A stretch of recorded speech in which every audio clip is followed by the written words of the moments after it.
Hello and welcome to Shortcut Up CNC. Today we're going to talk about the Easy Box Maker gadget. First we're going to close this gadget that I have and we're going to start fresh with a new layout, new project. So we'll create a new file.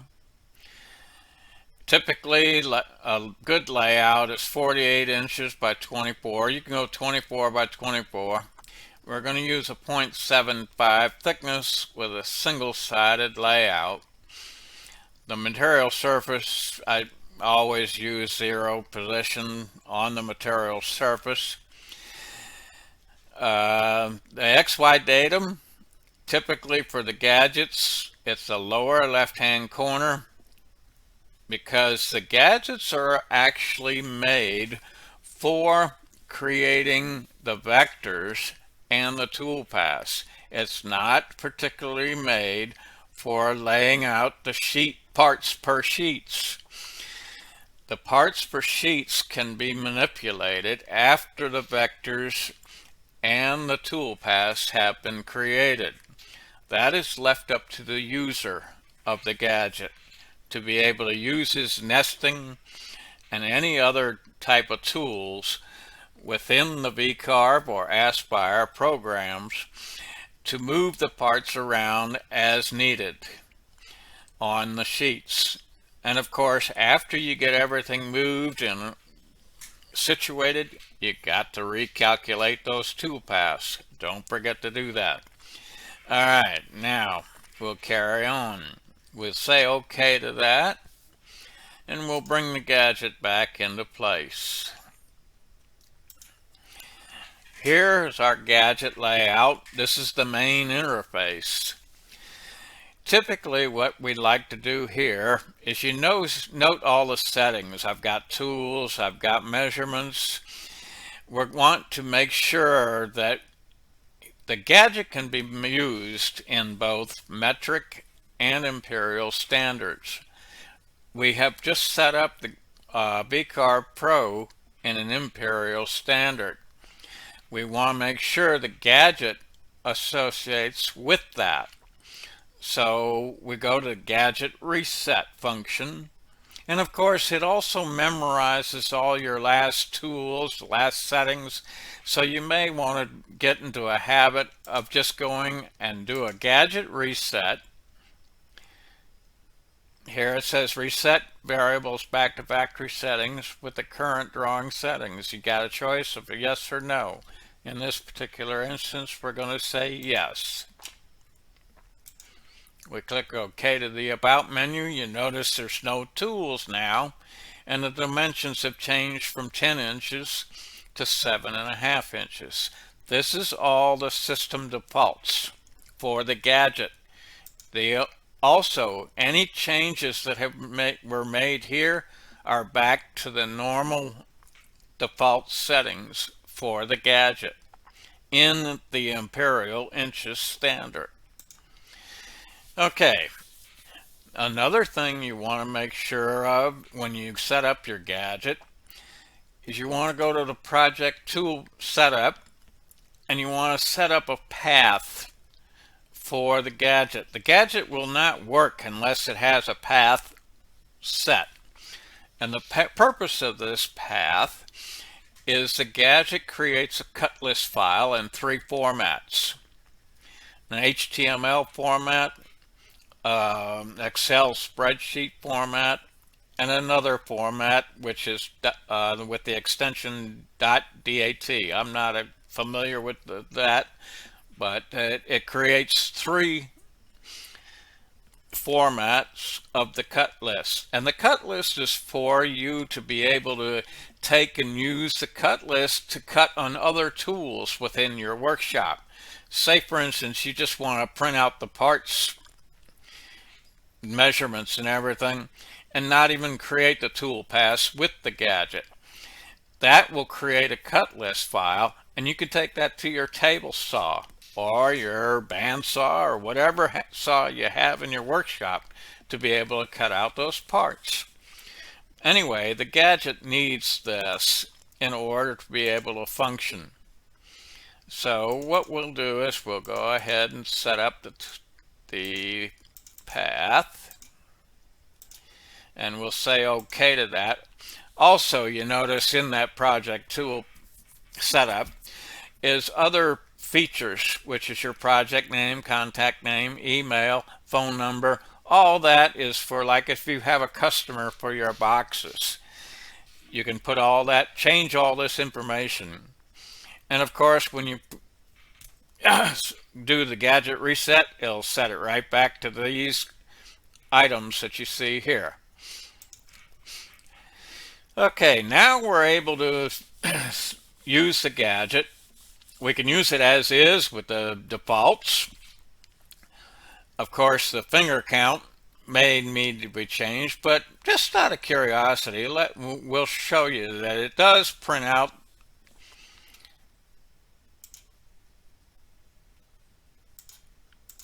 the parts without having toolpaths.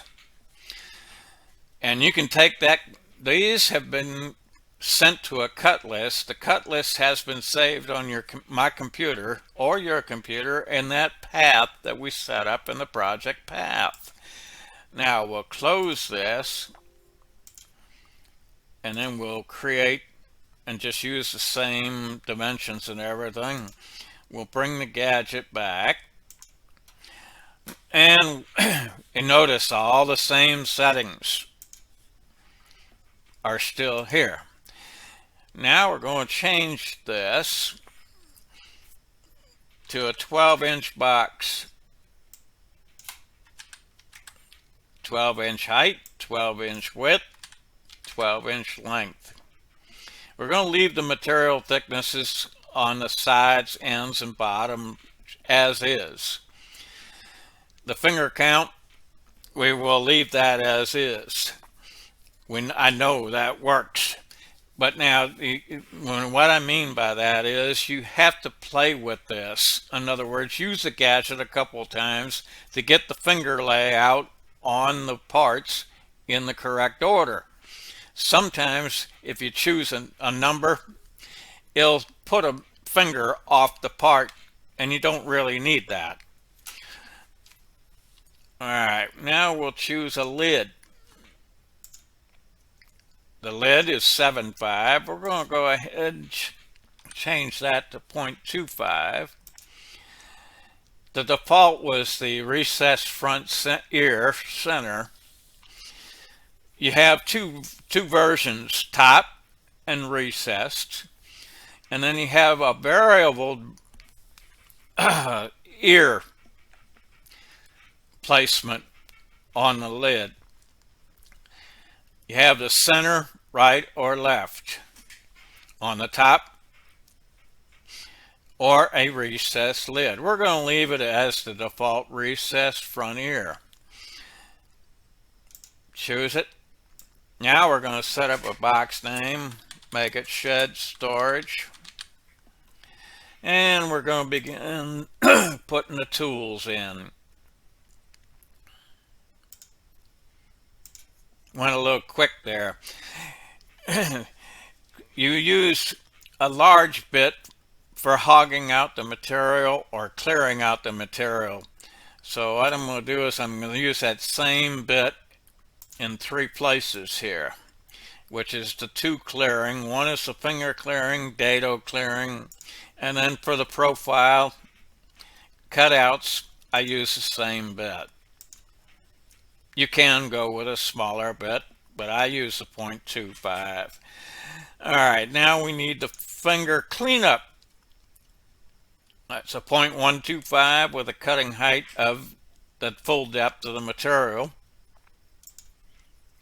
And then the dado cleaning bit, we're going to make it 0.125 also with a cutting height of 625. Because it doesn't have to go the full thickness. All right, we're pretty much set, except I need to go back to the defaults for the lid. I want to make it half that number, which it shows a 1/2 inch. I want to make it 0.125. Whoops. too many decimals. All right, everything else, well, let's go ahead and change. No, we'll leave the side end dados as that. And by the way, the dado height is the height of the material remaining, not the cutting depth, but the dado height is the remaining height of the material.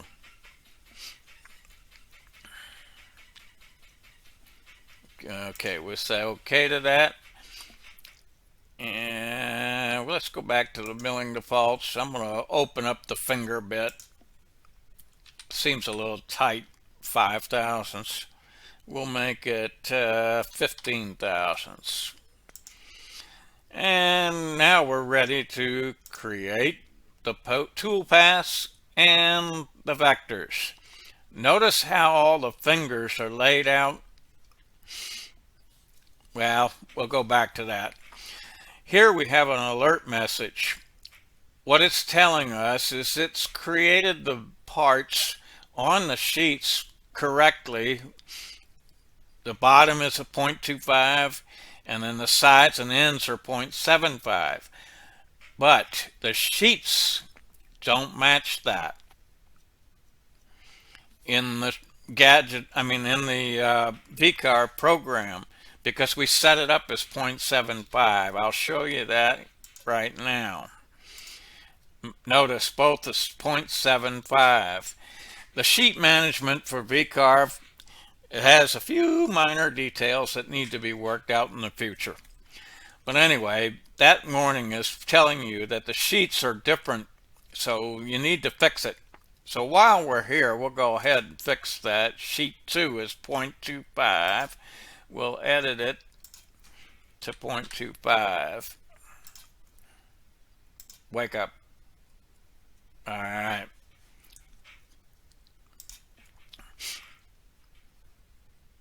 Let's go back to viewing.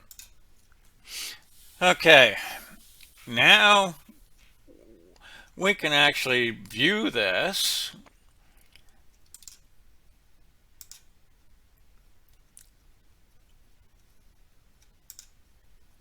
We'll change that to birch. Okay. And preview visible.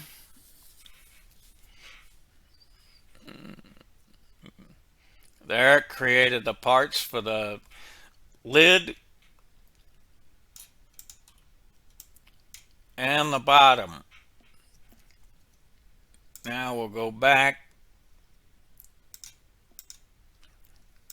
and we'll go to sheet 1,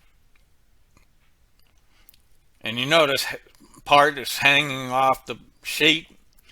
This is where you have to move your parts around for nesting or for carving, because the Gadget doesn't actually do a part layout. It actually creates the vectors and the toolpaths. The layout of the parts is left up to the user. So in this case, you can take that, let's say for example, and let's say we have a big enough sheet. I'm going to go ahead and keep all my parts together, and I'm going to move it, let's say over here. Let's say the sheet has plenty of height. Imagine it that way. Now we're going to undo my grouping of the parts, and I'm going to do a recalculate of all parts. Now I'm going to go back. Now it says all toolpaths successfully recalculated. We highlight our toolpaths. We go to the 3D view and we can view it.